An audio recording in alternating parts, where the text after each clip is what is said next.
Kadapa corporation మేయర్గా పాకా సురేష్ ఏకగ్రీవంగా ఎన్నికయ్యారు.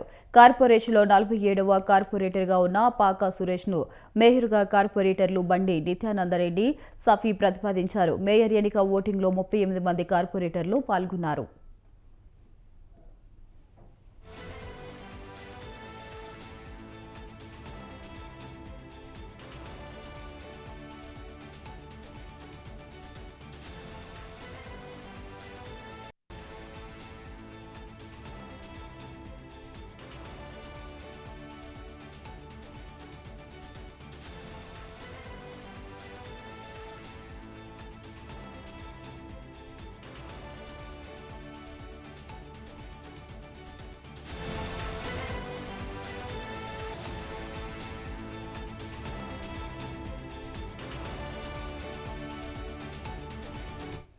రైట్, దీనిపై మరింత సమాచారం మా కరెస్పాండెంట్ సుబ్బారెడ్డి ఫోన్ ఇన్ ద్వారా అందిస్తారు. సుబ్బారెడ్డి, చెప్పండి.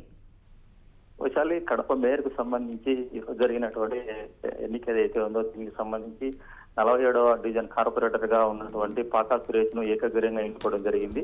అయితే గతంలో ఉన్నటువంటి మేయర్ కు సంబంధించినటువంటి ఎవరైతే సురేష్ బాబు ఉన్నారో, సురేష్ బాబు కడప కార్పొరేషన్ లో చేసినటువంటి కొన్ని నిర్మాణ పనులకు సంబంధించి టీడీపీ చేసినటువంటి ఫిర్యాదు మేరకు సస్పెన్షన్ గురి కావడంతో ఎన్నిక అనివార్యం కావడం జరిగింది. ఈ ఎన్నికల్లో ఎవరైతే పోటీకి సంబంధించినటువంటి టీడీపీ కూడా పోటీ బరిలో లేకపోవడంతో వైసీపీకి సంబంధించినటువంటి 39 మంది కార్పొరేటర్లలో ఒక్కరు అంటే మల్లికార్జున అనేటువంటి కార్పొరేటరు సంబంధించి అతను గైర్హాజరు కావడంతో మిగిలిన 38 మంది ఎన్నికకు సంబంధించి మేయర్ ఎన్నికకు సంబంధించినటువంటి ఏదైతే జరిగేటటువంటి కార్యక్రమంలో హాజరు కావడం జరిగింది.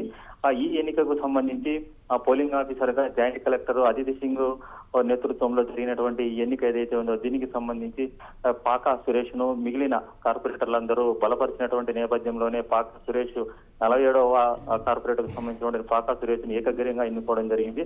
అయితే ఈ ఎన్నిక ప్రక్రియలో మీ ఇద్దరు కార్పొరేటర్లు అంటే బండి నిత్యానందరెడ్డి అలాగే షఫీ వీళ్ళిద్దరూ ప్రధానంగా బలపరిచినటువంటి నేపథ్యంలోనే మిగిలిన అందరు కార్పొరేటర్లు కూడా బలపరచడంతో పోలింగ్ ఆఫీసర్ గా ఉన్నటువంటి అదితి సింగ్ పాకా సురేష్ ను ఏకగ్రీవంగా ఎన్నికైనట్టు ప్రకటించడం జరిగింది.